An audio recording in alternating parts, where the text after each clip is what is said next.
গাজীপুর মহানগর জামায়াতের উদ্যোগে সাংবাদিকদের সম্মানে এক ইফতার মাহফিল অনুষ্ঠিত হয়েছে।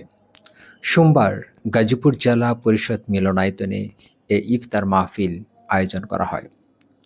মহানগর জামায়াতের আমির অধ্যাপক জামাল উদ্দিনের সভাপতিত্বে ও প্রচার সম্পাদক এবং কাপাসিয়া আসনের এমপি সালাউদ্দিন আইয়ুবীর সঞ্চালনায় অনুষ্ঠানে প্রধান অতিথি হিসেবে বক্তব্য রাখেন কেন্দ্রীয় সহকারী সেক্রেটারি অ্যাডভোকেট এহসানুল মাহবুব জুবায়ের।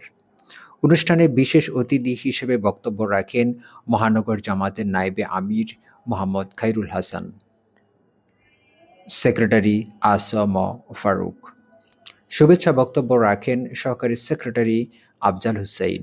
এ সময় সাংবাদিকদের পক্ষ থেকে শুভেচ্ছা বক্তব্য রাখেন রেজাউল বারী বাবুল, মোহাম্মদ খায়রুল হাসান, আমিনুল ইসলাম, শরীফ আহমেদ শামীম এবং শামসুল হুদা লিটন প্রমুখ। ইফতার মাহফিলে আরও উপস্থিত ছিলেন মহানগর জামায়াতের নায়েবে আমির মোহাম্মদ হুসেন আলী, সহকারী সেক্রেটারি আজহারুল ইসলাম, অফিস সম্পাদক আবু সিনা নুরুল ইসলাম মামুন সহ মহানগর জামায়াতের বিভিন্ন পর্যায়ের নেতৃবৃন্দ ও প্রিন্ট এবং ইলেকট্রিক মিডিয়ার সাংবাদিকবৃন্দ। অনুষ্ঠানে দেশ